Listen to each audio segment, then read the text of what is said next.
다시는 나한테 가까이 오지 마세요. 눈도 마주치지 마시고 숨도 쉬지 마세요. 그게 싫으면 집을 나가세요. 이 말을 한 사람은 올해 66의 이정숙 할머니였습니다.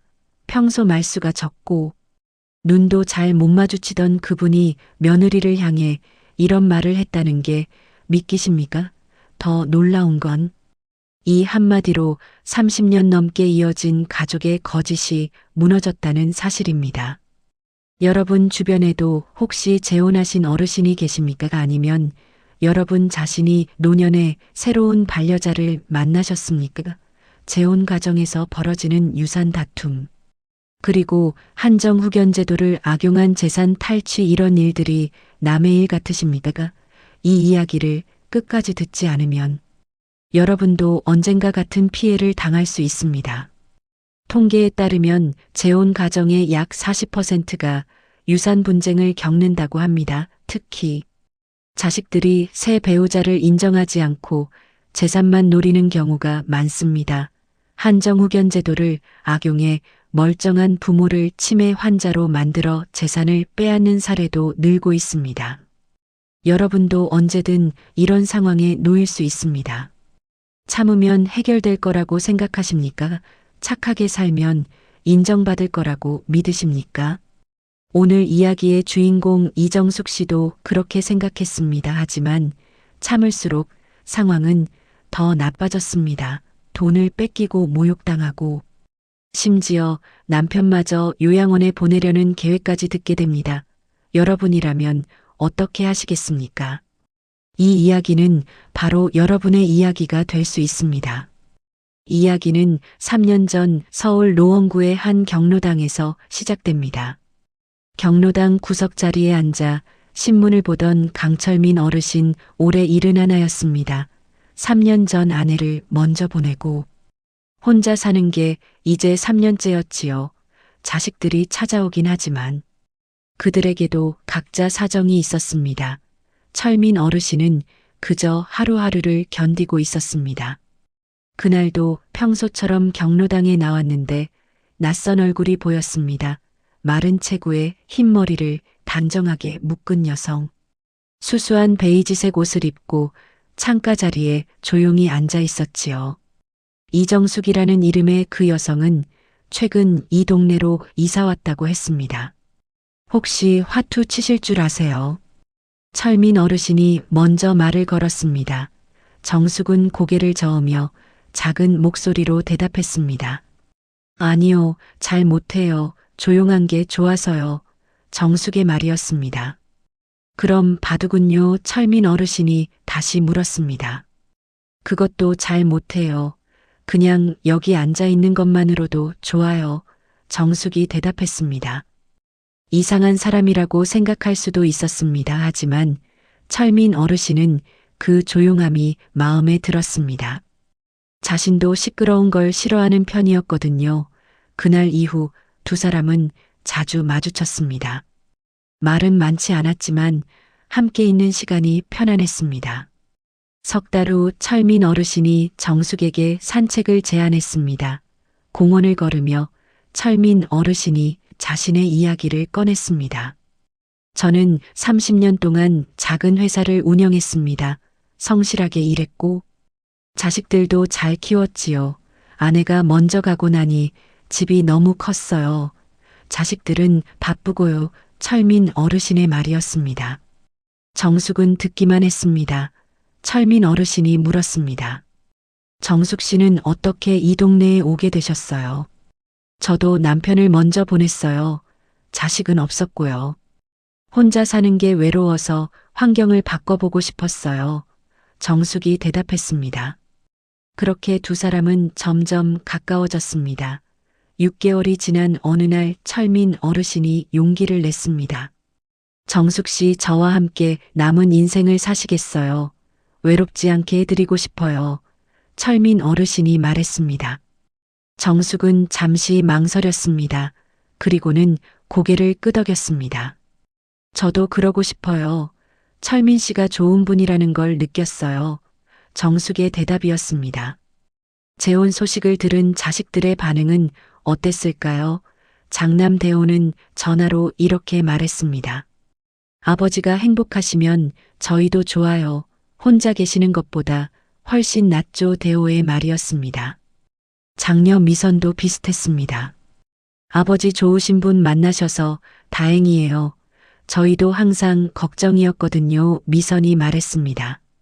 겉으로는 모두 축복해주는 것처럼 보였습니다. 하지만 그들의 진심은 따로 있었습니다. 재혼한 지 2달 후 첫 명절 추석이 찾아왔습니다. 철민 어르신의 집에 자식들이 모두 모였습니다.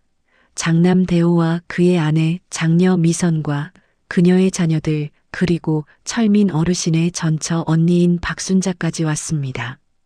정숙은 새벽부터 차례상을 준비했습니다. 정숙의 손은 빨랐습니다. 전을 부치는 솜씨며 음식을 담는 모양새가 수십 년 해온 사람처럼 능숙했습니다. 사실 정숙은 전 남편과 살 때 명절 준비를 도맡아 했었습니다. 비록 자식은 없었지만 시댁 식구들을 위해 정성껏 음식을 만들었지요. 오전 10시쯤 자식들이 도착하기 시작했습니다. 대호가 먼저 들어왔습니다. 현관에서 신발을 벗으며 거실을 둘러봤습니다. 아버지 안녕하세요. 어머니는 어디 계세요? 대호가 물었습니다. 부엌에서 음식 준비 중이야. 철민 어르신이 대답했습니다. 대호는 부엌으로 가지 않았습니다. 그냥 거실 소파에 앉아 텔레비전을 켰습니다. 아내도 마찬가지였습니다. 부엌에서 도와줄 생각은 하지 않았지요. 곧이어 미선이 2 자녀를 데리고 왔습니다. 그리고 박순자도 도착했습니다. 박순자는 부엌으로 들어가 정숙이 하는 모습을 지켜봤습니다. 어머 새댁이 음식 솜씨가 좋네요. 우리 동생은 이렇게까지 못했는데 박순자가 말했습니다. 정숙은 웃으며 대답했습니다. 아니에요. 그냥 정성껏 하는 거예요. 그래도 힘드시죠? 나이가 있으신데 혼자 다 하시니 박순자의 말이었습니다. 박순자의 말투에는 미묘한 가시가 있었습니다. 동정하는 척하지만 사실은 깎아내리는 말투였지요.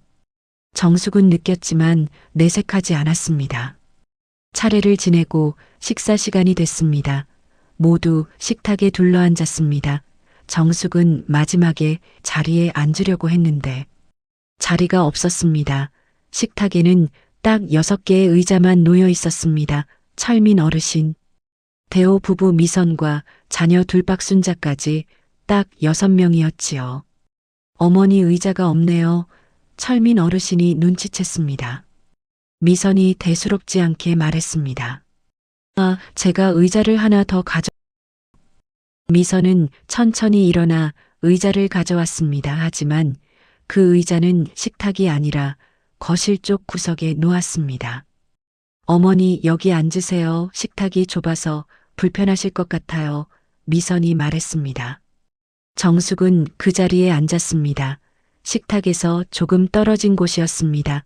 마치 손님도 아니고 가족도 아닌 어중간한 위치였지요. 철민 어르신이 불편해했습니다. 아니 같이 앉아야지 뭐 하는 거야. 철민 어르신이 말했습니다. 아버지 괜찮아요. 식탁이 작아서 그래요.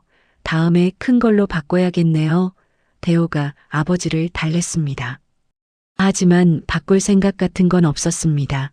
식사를 하는 동안 아무도 정숙에게 말을 걸지 않았습니다.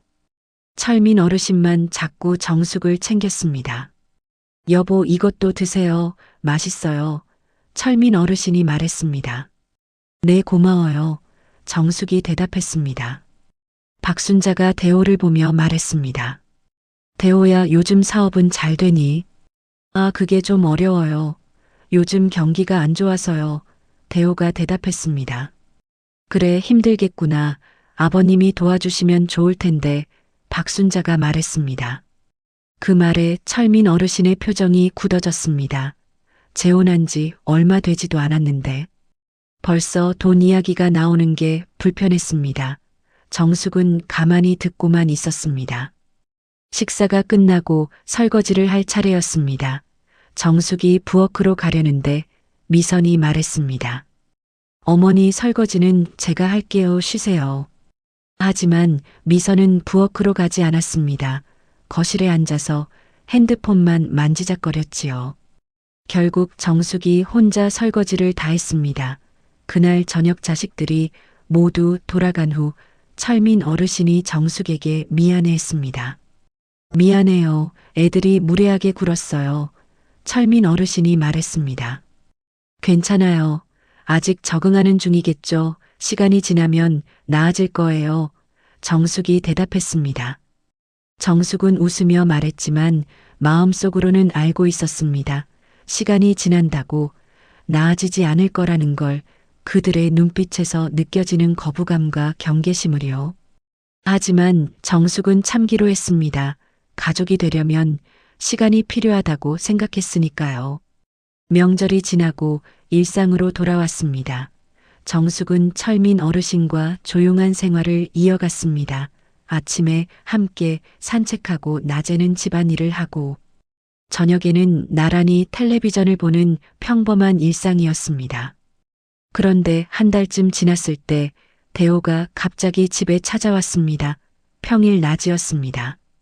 대호는 아버지 혼자 있는 줄 알았는지 놀란 표정을 지었습니다. 아, 어머니도 계시네요. 대호가 말했습니다. 아들이 왔네. 무슨 일이야? 철민 어르신이 물었습니다. 아버지 잠깐 둘이서만 이야기 좀 할 수 있을까요? 대호가 말했습니다. 정숙은 눈치를 챘습니다. 자신이 자리를 피해달라는 뜻이었지요. 정숙은 조용히 말했습니다. 제가 마트 좀 다녀올게요. 장 볼 게 있어서요. 아니야, 나가지 않아도 돼요. 대호야, 무슨 말이든 여기서 해. 철민 어르신이 단호하게 말했습니다. 대호는 잠시 망설이다가 입을 열었습니다. 아버지, 제 사업이 좀 어려워졌어요. 거래처에서 계약을 취소했는데 위약금을 물어줘야 해요. 얼마나 필요한데? 철민 어르신이 물었습니다. 5천만 원이요. 빨리 처리하지 않으면 부도가 날 수도 있어요. 대호가 말했습니다. 철민 어르신의 표정이 어두워졌습니다. 5천만 원은 작은 돈이 아니었습니다. 평생 모은 재산이 있긴 했지만 함부로 쓸 수 있는 돈은 아니었지요. 대호야, 그 돈은 내 노후 자금이야. 지금 다 써버리면 나중에 어떻게 하니? 철민 어르신이 말했습니다. 아버지한테는 아직 부동산도 있잖아요. 이 집이랑 강남에 있는 아파트요. 저는 정말 급해요. 대호가 말했습니다. 그건 나중에 내 몫이 될 거야. 지금 당장은 안 돼. 철민 어르신이 거절했습니다. 대호의 얼굴이 붉어졌습니다. 그는 정숙을 힐끗 쳐다봤습니다. 그리고는 입에 담기 어려운 말을 했습니다. 혹시 새어머니 때문인가요? 아버지 재산 나눠줄까봐 걱정되세요. 대호가 말했습니다. 무슨 소리야? 그게 철민 어르신이 화를 냈습니다. 저는 아버지 친아들이에요. 근데 이제 갓 들어온 사람 때문에 제가 피해를 봐야 하나요? 대호가 말했습니다. 그 말을 듣는 정숙의 얼굴은 창백해졌습니다. 하지만 아무 말도 하지 않았습니다. 철민 어르신이 화를 냈습니다. 당장 나가. 다시는 그런 말 하지 마. 대호는 문을 쾅 닫고 나갔습니다. 방 안에는 무거운 침묵만 남았습니다. 철민 어르신이 정숙에게 다가갔습니다. 미안해요. 저 녀석이 정신이 없나 봐요. 철민 어르신이 사과했습니다. 괜찮아요. 이해해요. 아드님도 힘드시니까요.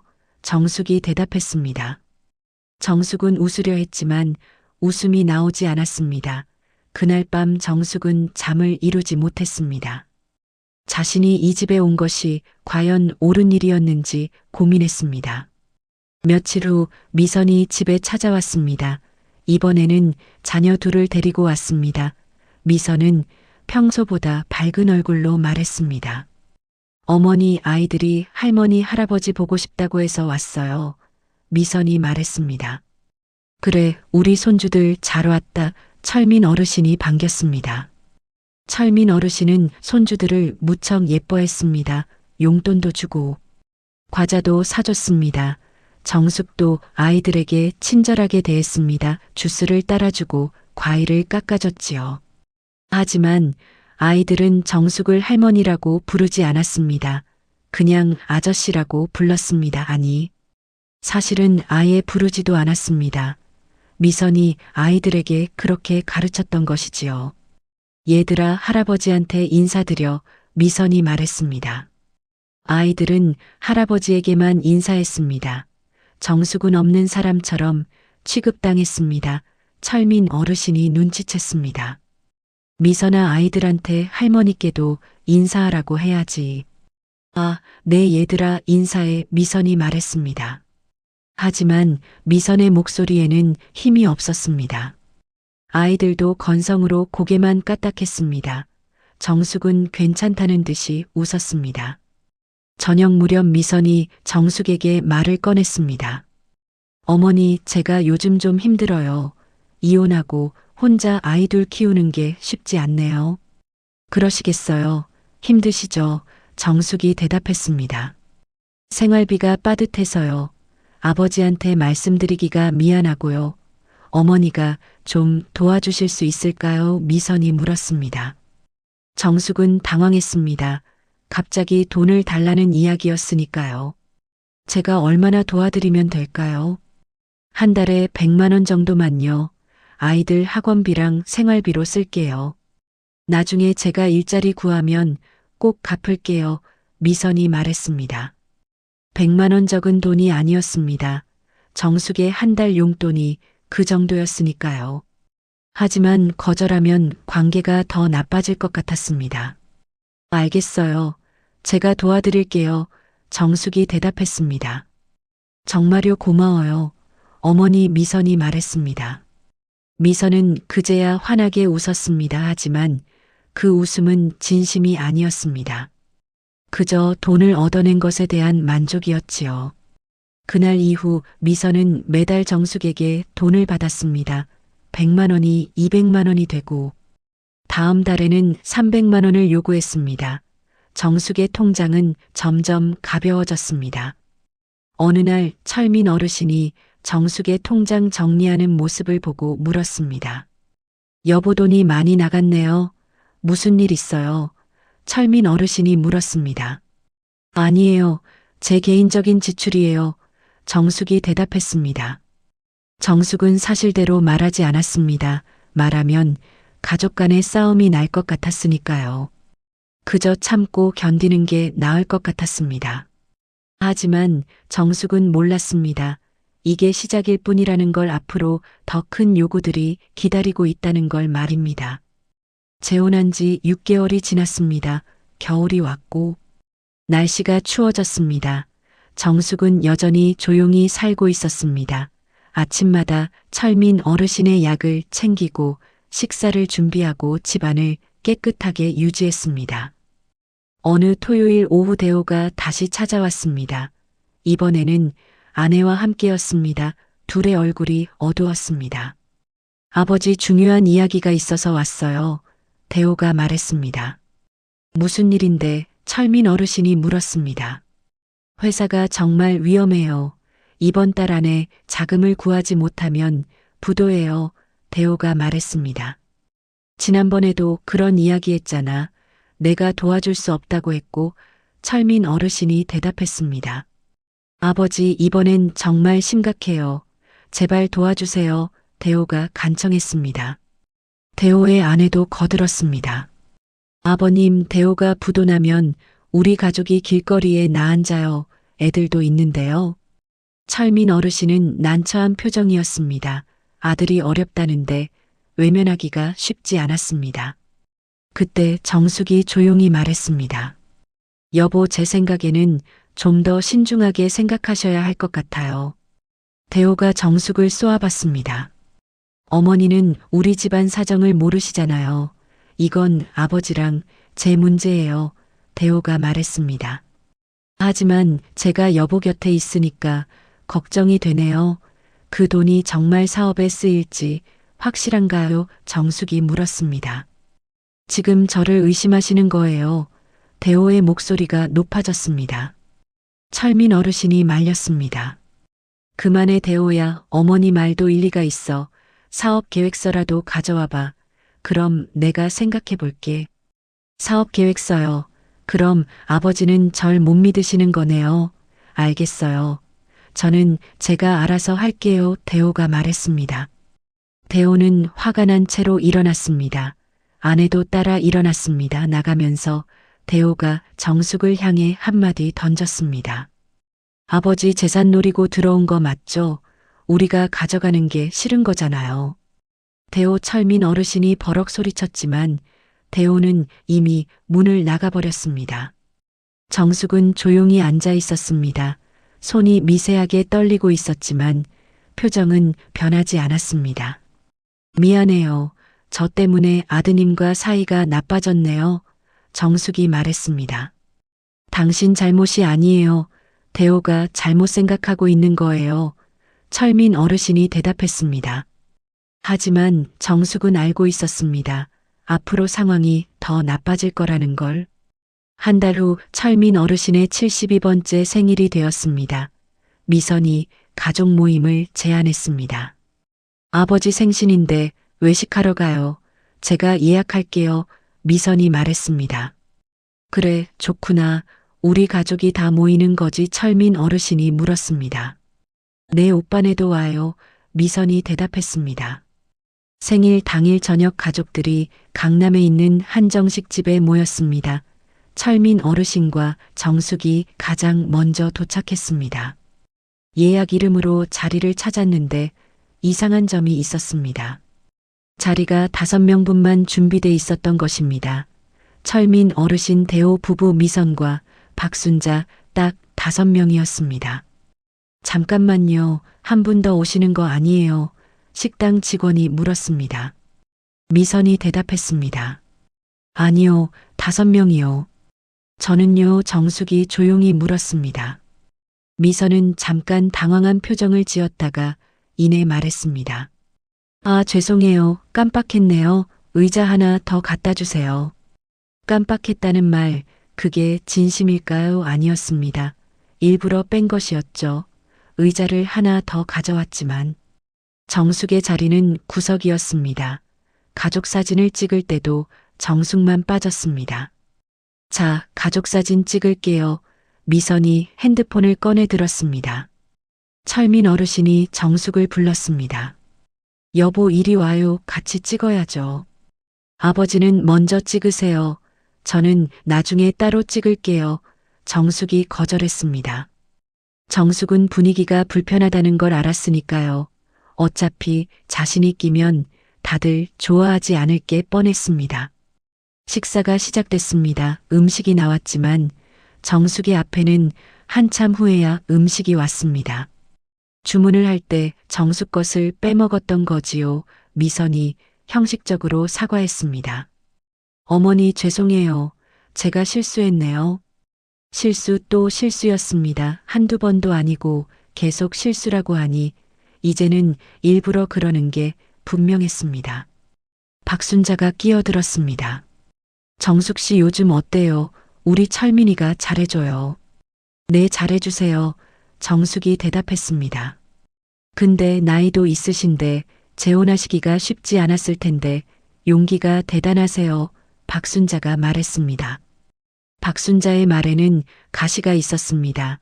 정숙이 재산 때문에 재혼했다는 뉘앙스였지요. 전 그냥 좋은 분을 만났다고 생각했어요. 정숙이 대답했습니다. 그렇죠. 근데 아시죠? 나중에 상속 문제 같은 거 법적으로 배우자는 1.5분의 7밖에 못 받아요. 자식들 몫이 훨씬 크죠. 박순자가 말했습니다. 이모 무슨 그런 말씀을요. 미선이 말렸지만 이미 분위기는 얼어붙었습니다. 철민 어르신의 얼굴이 빨개졌습니다. 순자 씨 그런 이야기는 하지 말아요. 오늘 내 생일인데 기분 상하게 왜 그래요? 아니 그냥 정숙 씨도 알아둬야 할 것 같아서요. 나중에 문제 생기면 안 되잖아요. 박순자가 말했습니다. 정숙은 아무 말도 하지 않았습니다. 고개를 숙이고 음식만 먹었습니다. 하지만 손에 쥔 젓가락이 하얗게 떨리고 있었습니다. 그날 저녁 집에 돌아온 후 철민 어르신이 정숙에게 말했습니다. 미안해요. 오늘 기분 많이 상했을 거예요. 괜찮아요. 저도 이해해요. 정숙이 대답했습니다. 이해하지 말아요. 화내도 돼요. 저 사람들이 너무했어요. 철민 어르신이 말했습니다. 화내봤자 달라지는 건 없어요. 그냥 참는 게 나아요. 정숙은 웃으려 했지만 눈가가 붉어졌습니다. 철민 어르신이 정숙을 껴안았습니다. 당신이 있어서 내가 행복해요. 그것만 기억해줘요. 정숙은 철민 어르신의 품에서 조용히 눈물을 흘렸습니다. 소리 내지 않고 그저 조용히. 겨울이 지나고 봄이 왔습니다. 재혼한 지 1년이 되었습니다. 그동안 정숙은 참고 또 참았습니다. 무시당하고 모욕당해도 내색하지 않았습니다. 철민 어르신만 행복하면 된다고 생각했으니까요. 그런데 어느 날 철민 어르신이 쓰러졌습니다. 아침 산책을 하다가 갑자기 어지럼증을 호소하더니 그대로 주저앉은 거지요. 정숙이 급히 구급차를 불렀습니다. 여보 괜찮아요. 정신 차려요. 정숙이 말했습니다. 어지럽고 숨이 가빠요. 철민 어르신이 대답했습니다. 병원에 도착해 검사를 받았습니다. 고혈압이 심하게 악화된 상태였습니다. 의사가 말했습니다. 스트레스를 많이 받으셨나 봐요. 혈압이 너무 높아서 위험해요. 입원 치료가 필요합니다. 철민 어르신은 일주일간 입원하게 됐습니다. 정숙은 병원에서 간병했습니다. 밤새 옆에서 지키고 식사도 챙겨줬습니다. 사흘째 되는 날 대호와 미선이 병원에 찾아왔습니다. 그리고 박순자도 함께 왔습니다. 셋이서 병실에 들어왔을 때 정숙은 자리를 피하려 했습니다. 제가 잠깐 커피 사올게요. 정숙이 말했습니다. 아니 있어요. 어머니도 들어야 할 이야기예요. 대호가 정숙을 앉혔습니다. 무슨 이야기를 하려는 걸까요? 대호가 서류를 꺼냈습니다. 아버지 이번에 쓰러지신 거 보고 생각했어요. 앞으로 건강이 더 나빠지실 수도 있잖아요. 대호가 말했습니다. 그래서 철민 어르신이 물었습니다. 그래서 재산 문제를 미리 정리하는 게 좋을 것 같아요. 나중에 문제 생기기 전에요. 무슨 소리야? 철민 어르신이 물었습니다. 아버지 명의로 된 부동산을 저희 명의로 바꾸려고요. 상속세 문제도 있고요. 대호가 말했습니다. 철민 어르신의 얼굴이 굳어졌습니다. 내가 아직 살아있는데 무슨 상속 이야기야. 미선이 끼어들었습니다. 아버지 이게 세금도 아끼고 나중에 절차도 간단해져요. 저희가 알아봤는데 지금 하는 게 좋대요. 안 돼. 그건 내 재산이고 내가 알아서 할 거야. 철민 어르신이 거절했습니다. 박순자가 나섰습니다. 철민 씨 근데 만약에 치매 같은 게 오면 어떡하려고요? 요즘 노인분들 많이 그러잖아요. 나 치매 아니야. 철민 어르신이 말했습니다. 지금은 아니지만 나중엔 모르잖아요. 그래서 미리 한정우견 신청을 해두려고요. 박순자가 말했습니다. 한정우견 이 단어를 듣는 순간 정숙의 눈빛이 변했습니다. 한정우견은 판단 능력이 부족한 사람을 보호하기 위한 제도입니다. 하지만 악용되면 본인의 의사와 관계없이 재산을 빼앗길 수도 있는 제도였지요. 한정후견이요. 철민 어르신이 물었습니다. 내 의사 진단서 받아서 신청하면 돼요. 그럼 저희가 아버지 재산을 관리할 수 있어요. 대호가 말했습니다. 내가 멀쩡한데 왜 그래야 해? 철민 어르신이 반발했습니다. 아버지가 거부하시면 저희가 직접 신청할 수도 있어요. 법적으로 가능해요. 대호가 말했습니다. 그 말에 정숙이 끼어들었습니다. 그건 불법이에요. 본인 의사를 무시하고 한정후견을 신청하는 건 문제가 될 수 있어요. 대호가 정숙을 쳐다봤습니다. 어머니는 법을 아세요. 조금요 상식적으로 생각해도 그렇잖아요. 정숙이 대답했습니다. 박순자가 비웃었습니다. 조금 안다고 아는 척하지 마세요. 우리는 변호사랑 상담했어요. 가능하다고 하더라고요. 어떤 변호사예요? 제대로 된 변호사가 그런 말을 했을 리 없는데요. 정숙이 말했습니다. 그건 우리가 알아서 할 일이에요. 어머니는 그냥 가만히 계세요. 미선의 말투가 날카로웠습니다. 철민 어르신이 화를 냈습니다. 다들 당장 나가라고. 아버지 화내지 마세요. 혈압 올라가요. 대호가 말했습니다. 나가지 않으면 내가 나갈 거야. 당장 퇴원할 거야. 철민 어르신이 링거를 뽑으려 했습니다. 정숙이 급히 말렸습니다. 여보 안 돼요. 치료 받으셔야 해요. 결국 대호와 미선 박순자가 병실을 나갔습니다. 하지만 나가면서 대호가 한마디 던졌습니다. 아버지가 생각을 바꾸시길 바라요. 안 그러면 저희도 어쩔 수 없어요. 협박이었습니다. 명백한 협박이었지요. 정숙은 그들이 나간 후 곰곰이 생각했습니다. 한정후견을 악용하려는 계획 그리고 재산을 빼앗으려는 속셈 이대로 가만히 있으면 철민 어르신이 위험했습니다. 그날 밤 정숙은 병실에서 철민 어르신을 지키며 결심했습니다. 이제는 더 이상 참지 않기로. 철민 어르신이 퇴원한 후 상황은 더 나빠졌습니다. 대호와 미선은 거의 매일 전화를 걸어 재산 이전을 요구했습니다. 거절하면 협박 섞인 말을 했지요. 아버지 나중에 후회하실 거예요. 저희가 법적 조치 취하면 어떻게 되는지 아세요? 대호가 전화로 말했습니다.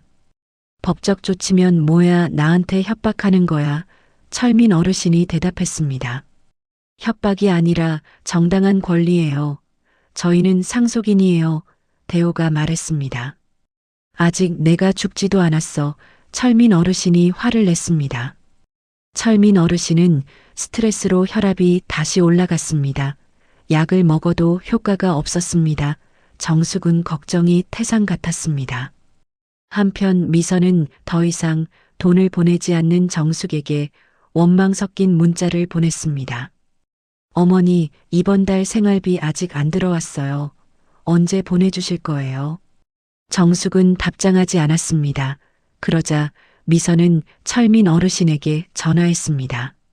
아버지 어머니가 제 연락을 무시해요. 저한테 화나신 건가요? 미선이 전화로 말했습니다. 무슨 소리야? 철민 어르신이 물었습니다. 제가 생활비 좀 도와달라고 했는데 갑자기 안 보내주시네요. 어머니한테 뭐라고 하셨어요? 철민 어르신이 정숙에게 물었습니다. 여보 미선이한테 돈 보내줬어요.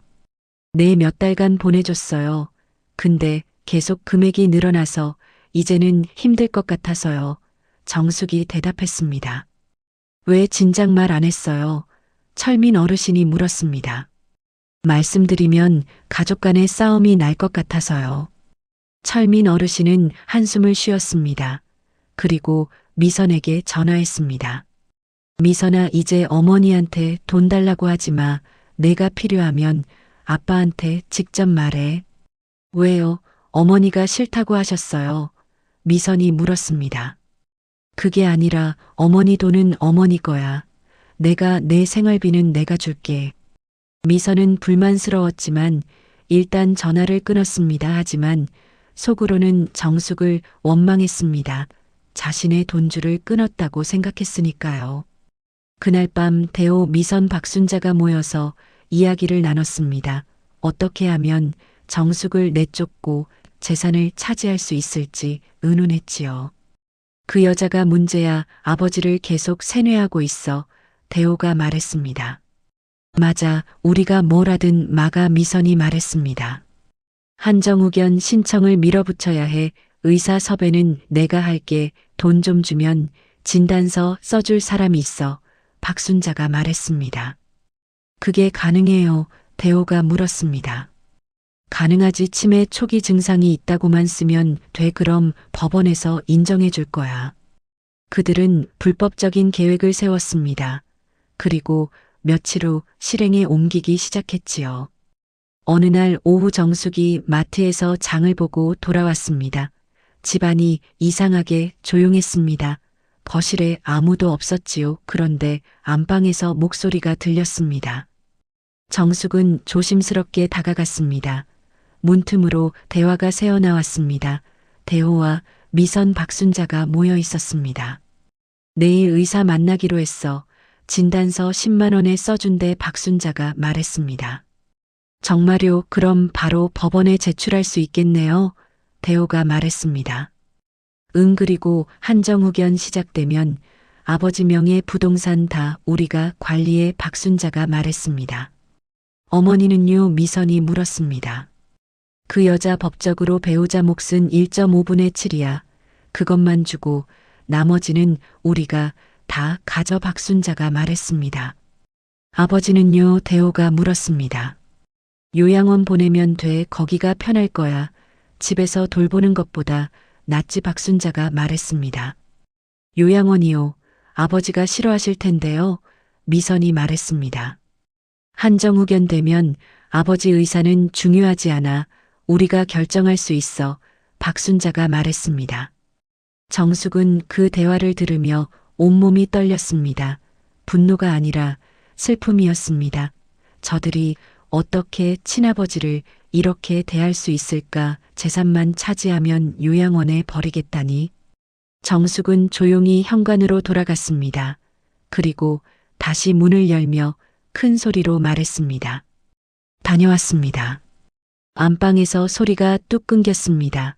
잠시 후 대호, 미선, 박순자가 나왔습니다. 얼굴에는 당황한 기색이 있었지만 금방 감췄습니다. 어머니 다녀오셨어요. 저희 아버지 건강 때문에 모여서 이야기 중이었어요. 대호가 말했습니다. 그러세요. 정숙은 짧게 대답하고 부엌으로 갔습니다. 장본 물건들을 정리하는 동안 정숙의 머릿속은 복잡했습니다. 그날 밤 철민 어르신이 잠든 후 정숙은 서재로 갔습니다. 오래전에 넣어둔 상자를 꺼냈습니다. 그 안에는 명함이 있었습니다. 서울중앙지검 이정숙 검사. 정숙은 그 명함을 한참 바라봤습니다. 그리고 결심했습니다. 이제는 숨지 않기로, 이제는 법으로 맞서기로. 그날 밤 정숙은 잠을 이루지 못했습니다. 머릿속으로 계속 생각했습니다. 어떻게 해야 철민 어르신을 지킬 수 있을까? 어떻게 해야 저 사람들의 불법 행위를 막을 수 있을까? 새벽 5시 정숙은 일어나 노트북을 켰습니다. 그리고 지난 1년간의 모든 일들을 정리하기 시작했습니다. 대호가 돈을 요구했던 날짜, 미선에게 보낸 금액, 그들이 한 협박성 발언들 하나하나 기록했습니다. 정숙에게는 습관이 있었습니다. 중요한 대화는 항상 녹음하는 것. 검사 시절 증거의 중요성을 뼈저리게 배웠거든요. 그래서 정숙은 스마트폰의 녹음 기능을 자주 사용했습니다. 나중을 위해 기록해두는 게 좋겠어요. 정숙이 혼잣말을 했습니다. 정숙은 녹음 파일들을 컴퓨터로 옮겼습니다. 대호가 협박했던 전화통화, 미선이 돈을 요구했던 대화, 박순자가 한정후견을 언급했던 순간들 모두 녹음돼 있었습니다. 그리고 문자 메시지와 카카오톡 대화도 캡처했습니다. 미선이 생활비를 요구한 내역, 대호가 보낸 협박성 문자들, 증거는 충분했습니다. 아침 7시 철민 어르신이 일어났습니다. 정숙은 평소처럼 아침을 준비했습니다. 하지만 얼굴에 피곤함이 역력했지요. 잠을 못 주무셨어요. 철민 어르신이 물었습니다.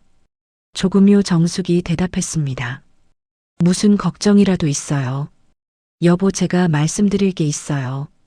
정숙은 철민 어르신을 마주 앉혔습니다. 그리고 지난밤 들었던 대화를 말했습니다. 어제 자식분들이 여기 오셨을 때 대화를 들었어요. 허위 진단서를 구해서 한정후견을 신청하려는 계획이었어요. 철민 어르신의 얼굴이 굳어졌습니다. 뭐라고요? 그리고 한정후견이 통과되면 여보를 요양원에 보내려고 해요. 재산만 차지하고요. 그럴 리가, 내 자식들이 그럴 리가 없어. 철민 어르신은 믿고 싶지 않았습니다. 하지만 정숙의 눈빛은 진지했습니다. 거짓말을 하는 눈이 아니었지요. 여보, 저는 검사였어요. 30년간 서울중앙지검에서 일했어요. 네, 철민 어르신이 놀랐습니다. 지금까지 말씀 안 드렸어요. 조용히 살고 싶어서요. 하지만 이제는 말씀드려야 할 것 같아요. 정숙은 서재로 가서 상자를 가져왔습니다. 그 안에는 검사 임명장, 표창장, 그리고 수많은 사건 판결문들이 있었습니다. 저는 경제범죄와 가족법을 전공했어요. 유산 분쟁 사기 횡령 사건들을 주로 다뤘죠. 철민 어르신은 놀란 표정으로 서류들을 봤습니다. 정숙의 이름이 선명하게 적혀 있었습니다. 왜 진작 말 안 했어요?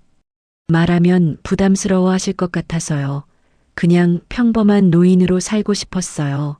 하지만 이제는 여보를 지켜야 해요.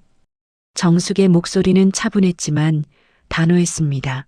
철민 어르신은 정숙의 손을 잡았습니다. 당신이 나를 지켜줄 거예요. 네, 제가 지킬게요. 법으로요. 그날부터 정숙은 본격적으로 증거를 수집했습니다. 통장 내역을 정리하고 녹음 파일을 분류하고 문자 메시지를 캡처했습니다. 모든 증거를 시간 순서대로 정리했지요.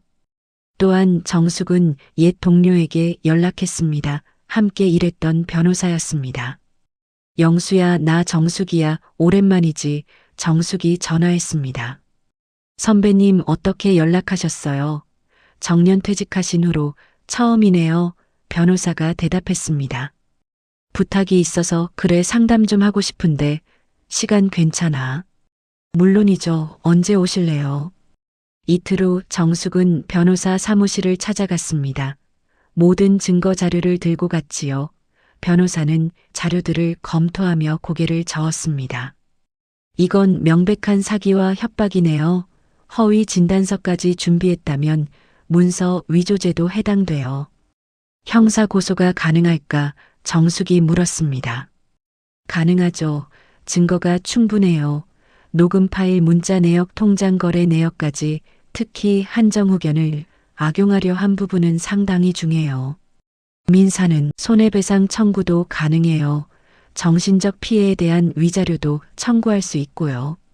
정숙은 고개를 끄덕였습니다. 그럼 소송 준비 좀 도와줘. 나도 도울 테니까 같이 하자. 선배님이 직접 하시는 거예요.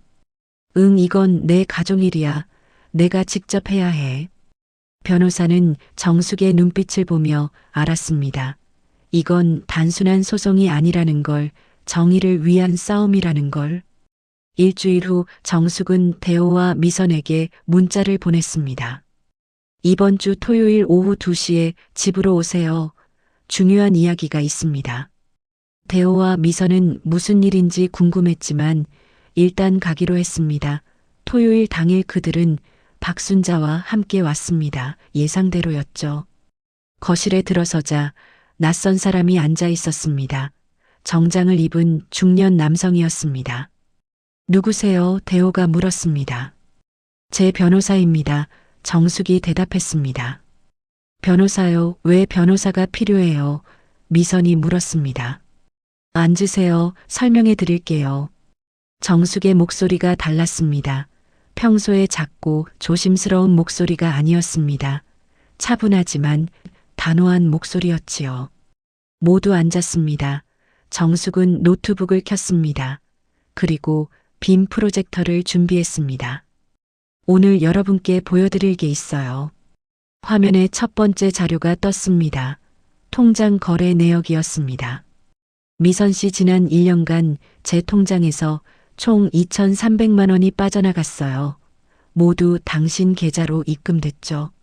미선의 얼굴이 창백해졌습니다. 그건 빌린 거예요. 나중에 갚으려고 했어요. 미선이 말했습니다. 빌렸다면 차용증이 있어야죠. 없으면 이건 횡령이에요. 다음 자료가 떴습니다. 문자 메시지였습니다. 대호 씨 와이프가 5천만 원을 요구하면서 협박성 문자를 보냈어요. 읽어볼까요? 안 주시면 법적 조치를 취하겠다. 이건 명백한 협박이에요. 대호가 벌떡 일어났습니다. 이게 무슨 짓이에요? 가족끼리 이럴 수 있어요. 가족끼리라고 불법이 허용되나요? 정숙의 눈빛이 차가웠습니다. 그리고 마지막 자료를 켰습니다. 녹음 파일이었습니다. 이건 일주일 전에 여러분이 안방에서 나눈 대화예요. 들어보세요. 녹음이 재생됐습니다. 박순자의 목소리가 들렸습니다. 내일 의사 만나기로 했어. 진단서 10만 원에 써준대. 정말요? 그럼 바로 법원에 제출할 수 있겠네요. 응, 그리고 한정후견 시작되면 아버지 명의 부동산 다 우리가 관리해. 거실이 조용해졌습니다. 박순자의 얼굴이 하얗게 질렸습니다. 대호와 미선도 말을 잃었지요. 이건 명백한 문서 위조 시도와 사기예요. 허위 진단서를 구매해서 한정후견을 신청하려 했죠. 그건 오해예요. 저희는 그냥 박순자가 말했습니다. 오해가 아니에요. 모든 게 녹음돼 있어요. 그리고 여러분은 여보를 요양원에 보내려고 했죠. 재산만 차지하고요. 철민 어르신이 입을 열었습니다. 대호야, 미선아, 이게 사실이냐? 대호와 미선은 대답하지 못했습니다. 고개만 숙이고 있었지요. 답하지 못하는 게 답이구나. 내가 너희를 어떻게 키웠는데. 철민 어르신의 목소리가 떨렸습니다. 분노보다는 슬픔이 컸습니다. 정숙은 서류를 꺼냈습니다. 변호사가 준비한 법적 문서들이었습니다. 이제부터 법적 절차를 진행하겠어요. 먼저 형사고소장입니다. 형사고소요. 대호가 놀랐습니다. 내 사기 미수 협박 문서 위조 시도 횡령 모두 형사처벌 대상이에요. 어머니 제발 그러지 마세요. 저희가 잘못했어요. 미선이 울먹였습니다. 하지만 정숙의 표정은 변하지 않았습니다. 다음은 민사소송이에요. 손해배상 청구와 위자료 청구입니다. 정신적 피해에 대한 보상을 요구할 거예요. 어머니, 우리 가족인데 이렇게까지 할 거예요. 대호가 물었습니다. 가족이라고 불법이 용서되나요? 가족이라고 노인을 속이고 재산을 빼앗아도 되나요? 정숙의 목소리는 차가웠습니다. 검사 시절의 날카로움이 돌아왔지요. 그리고 마지막으로 상속 결격 사유를 적용할 거예요. 피상속인을 협박하고 사기를 저지른 사람은 상속권을 잃어요. 상속권을요? 대호가 물었습니다. 네, 여러분은 더 이상 여보의 재산을 상속받을 수 없어요. 법이 그렇게 정해져 있어요. 박순자가 벌떡 일어났습니다. 이게 말이 돼요. 우리가 철민 씨 친자식들이에요. 당신은 이제 막 들어온 사람이잖아요. 전 30년간 검사로 일했어요. 경제범죄와 가족법 전문이었죠. 법을 제대로 모르시는 것 같은데 제가 가르쳐 드릴게요. 정숙이 일어나 박순자에게 다가갔습니다. 당신은 특히 심각해요. 주동자로 문서 위조를 기획했죠. 친족이 아니니까 정상 참작도 없어요. 실형 선고될 가능성이 높아요. 박순자는 할 말을 잃었습니다. 정숙의 눈빛이 무서웠습니다. 더 이상 참고 넘어가는 사람이 아니었으니까요. 일주일 드릴게요. 일주일 안에 사과하고 합의하실 거면 연락하세요. 안 그러면 바로 고소장 제출하겠어요. 어머니 제발요, 한 번만 용서해 주세요. 미선이 무릎을 꿇으려 했습니다. 하지만 정숙은 막았습니다. 무릎 꿇지 마세요. 그건 진심이 아니잖아요. 그냥 처벌이 무서워서 그러는 거잖아요. 정숙의 말이 정확했습니다. 미선은 진심으로 미안해서가 아니라 처벌이 두려워서 사과하는 거였으니까요. 일주일이에요. 그때까지 생각해 보세요. 대호, 미선, 박순자는 아무 말도 못하고 집을 나갔습니다. 문이 닫힌 후 철민 어르신이 정숙을 안아줬습니다. 당신이 나를 지켜줘서 고마워요. 제가 해야 할 일이에요. 정숙의 눈에서 눈물이 흘렀습니다. 하지만 후회는 없었습니다. 일주일이 지났습니다. 대호와 미선에게서 아무 연락이 없었습니다. 정숙은 예상했던 일이었습니다. 그들이 쉽게 사과할 사람들이 아니라는 걸 알았으니까요. 약속한 날짜가 되었습니다. 정숙은 변호사 사무실로 갔습니다. 고소장을 제출하러 가는 길이었습니다. 그런데 경찰서 앞에서 미선을 만났습니다. 미선은 혼자 왔습니다. 얼굴이 많이 수척해 보였지요. 어머니, 미선이 불렀습니다. 왜 왔어요? 정숙이 물었습니다. 사과하러 왔어요. 정말 죄송해요. 미선이 고개를 숙였습니다. 정숙은 잠시 지켜봤습니다. 오빠는요? 오빠는 안 와요. 오빠는 아직도 어머니가 잘못됐다고 생각해요. 그렇군요. 저는 정말 반성했어요. 제가 너무 욕심을 부렸어요. 돈만 생각했지 아버지는 생각 안 했어요. 미선의 눈에서 눈물이 흘렀습니다. 이번에는 진심처럼 보였습니다. 어머니 고소를 취하해 주시면 안 될까요? 제가 갚을게요. 시간이 걸리더라도 꼭 갚을게요. 정숙은 한참을 생각했습니다. 그리고 말했습니다. 미선 씨, 전 당신을 용서할 수 있어요. 하지만 법은 용서하지 않아요. 어머니, 미선이 말했습니다. 당신이 저한테만 잘못한 게 아니에요. 여보께도 잘못했고 법을 어겼어요. 그 책임은 지셔야 해요. 미선은 더 이상 할 말이 없었습니다. 정숙은 경찰서 안으로 들어갔습니다. 그리고 고소장을 제출했습니다. 2달 후 법정이 열렸습니다. 형사재판이었습니다. 대호와 미선, 박순자가 피고인석에 앉았습니다. 세 사람 모두 변호사를 선임했지만 증거가 명백했습니다. 검사가 증거를 제시했습니다. 녹음 파일, 문자, 메시지, 통장 내역, 허위 진단서, 준비 정황까지 모든 게 정숙이 준비한 자료였지요. 피고인들은 피해자의 배우자를 지속적으로 협박하고 금품을 갈취했습니다. 또한 허위 진단서를 준비해 한정후견을 악용하려 했습니다. 검사가 말했습니다. 대호의 변호사가 반론했습니다. 피고인은 아버지를 위한 행동이었습니다. 재산 관리를 위해 필요한 절차였을 뿐입니다. 필요한 절차라면 왜 허위 진단서를 준비했습니까? 왜 본인의 의사를 무시하고 요양원에 보내려 했습니까? 검사가 반박했습니다. 변호사는 답하지 못했습니다. 판사가 피해자 측 증인을 불렀습니다. 정숙이 증인석에 섰습니다.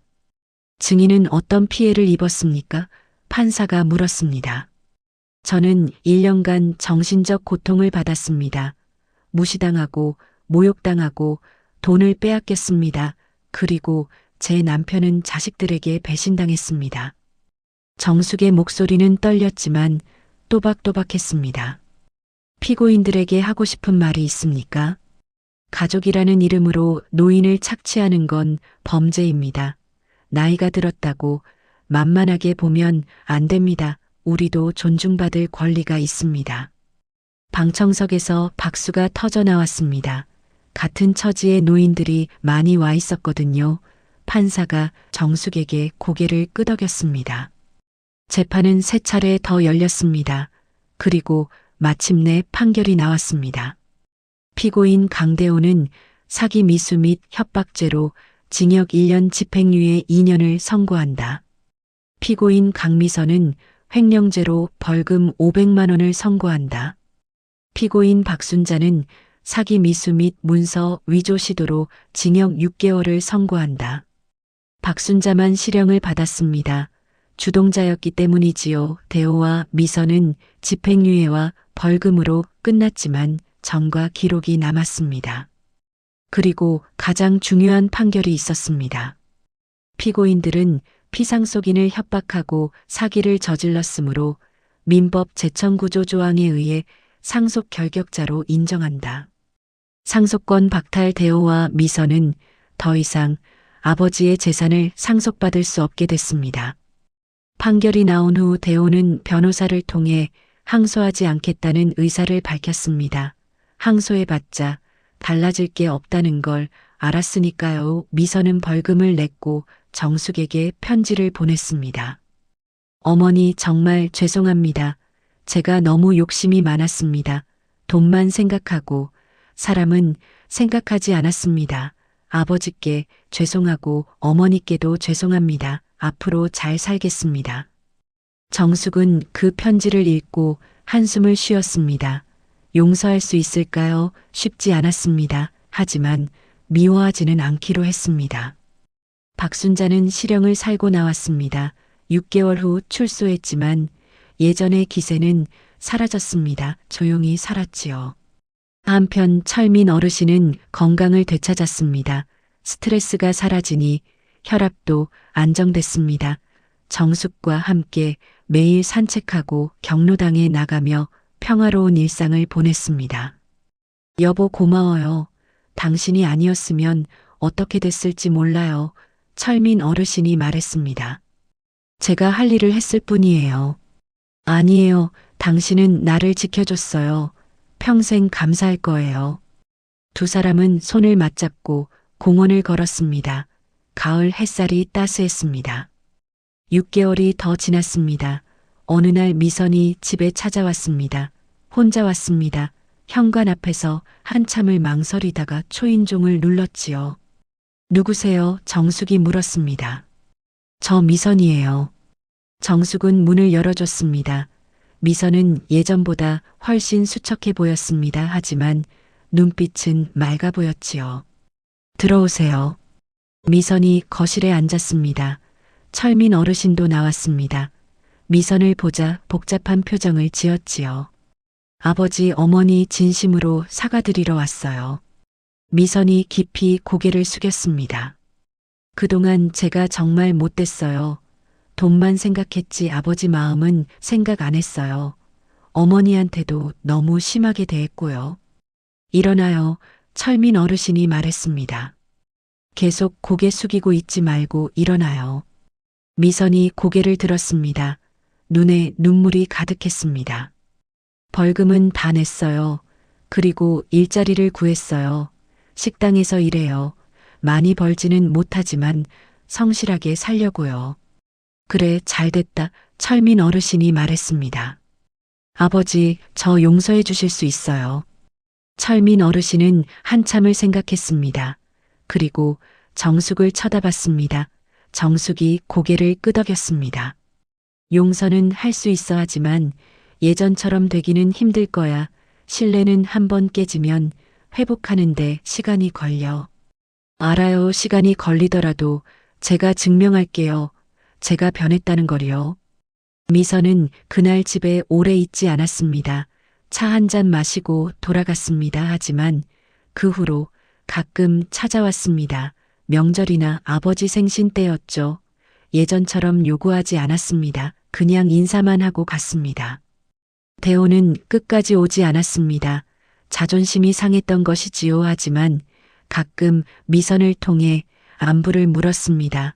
직접 얼굴을 보기는 부끄러웠나 봅니다. 판결이 확정된 후 철민 어르신은 유언장을 작성했습니다. 공증까지 받았습니다. 재산의 대부분을 정숙에게 남기고 일부는 사회에 기부하기로 했지요. 자식들에게는 최소한의 금액만 남겼습니다. 이게 맞는 것 같아요. 당신이 나를 지켜줬으니까요. 철민 어르신이 말했습니다. 전 많이 필요 없어요. 우리 둘이 쓸 만큼만 있으면 돼요. 그래도 당신이 받아야 해요. 당신이 자격이 있어요. 두 사람은 큰 집을 팔고 작은 아파트로 이사했습니다. 관리하기 편한 곳으로 갔지요. 여유 자금은 은행에 예치하고 매달 이자로 생활했습니다. 정숙은 새로운 일을 시작했습니다. 노인 법률 상담 봉사였습니다. 자신과 같은 처지의 노인들을 돕고 싶었거든요. 안녕하세요. 저는 전직 검사 이정숙입니다. 재혼 가정이나 유산 문제로 고민하시는 분들 상담해 드립니다. 복지관에서 일주일에 2번 상담을 했습니다. 많은 노인들이 찾아왔습니다. 정숙은 그들에게 법률 지식을 알려주고 증거 수집 방법을 가르쳐 줬습니다. 참지만 마세요. 법이 당신을 지켜줄 겁니다. 정숙의 상담을 받은 사람들은 용기를 얻었습니다. 그리고 실제로 문제를 해결하는 경우가 많았지요. 2년이 지났습니다. 철민 어르신과 정숙은 여전히 행복하게 살고 있었습니다. 미선은 꾸준히 찾아왔습니다. 예전처럼 가깝지는 않았지만 서로 존중하는 관계가 됐지요. 어느 날 미선이 아이들을 데리고 왔습니다. 아이들이 정숙에게 인사했습니다. 할머니 안녕하세요. 미선의 자녀들이 말했습니다. 처음으로 할머니라고 불렀습니다. 정숙은 놀랐습니다. 미선이 웃으며 말했습니다. 제가 애들한테 가르쳤어요. 어머니가 진짜 할머니시라고요. 정숙의 눈에 눈물이 고였습니다. 기쁨의 눈물이었죠. 고마워요. 제가 감사하죠. 어머니가 저를 포기하지 않으셔서요.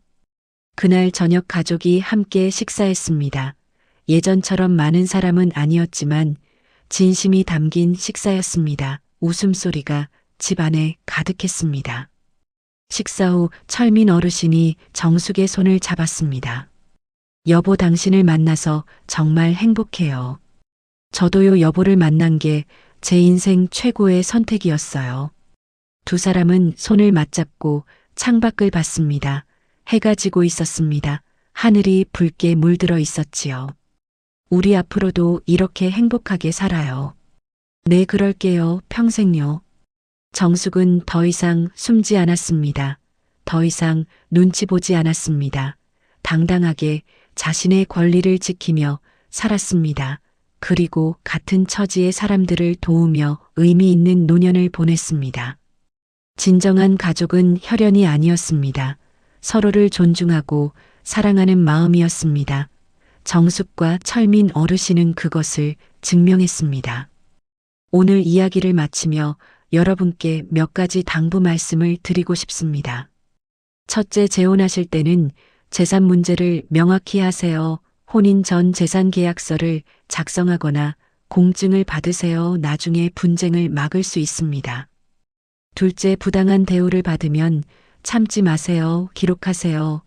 녹음하고 문자를 캡처하고 통장 내역을 보관하세요. 증거가 있어야 법이 보호합니다. 셋째, 한정 후견 제도를 조심하세요. 이 제도는 판단 능력이 없는 분들을 보호하기 위한 거예요. 하지만 악용되면 재산을 빼앗길 수 있습니다. 본인 의사를 분명히 밝히세요. 넷째, 법률 구조를 받으세요. 대한법률구조공단이나 노인보호전문기관에서 무료 상담을 해줍니다. 혼자 해결하려 하지 마세요. 다섯째, 가족이라는 이름의 착취를 경계하세요. 진정한 가족은 존중하고 사랑합니다. 돈만 요구하는 건 가족이 아닙니다. 여러분도 정숙 씨처럼 당당하게 사세요. 나이가 들었다고 만만한 게 아닙니다. 여러분도 존중받을 권리가 있습니다. 이 이야기가 여러분께 작은 용기가 되길 바랍니다. 그리고 주변에 어려움을 겪는 분이 계시다면 이 이야기를 들려주세요. 참지 말고 법으로 맞서세요. 당신의 권리를 지키세요. 앞으로도 이런 의미 있는 이야기들을 계속 전해드리겠습니다. 여러분의 노년이 존중받고 행복하기를 진심으로 바랍니다. 다음 이야기에서 또 만나 뵙겠습니다. 건강하세요.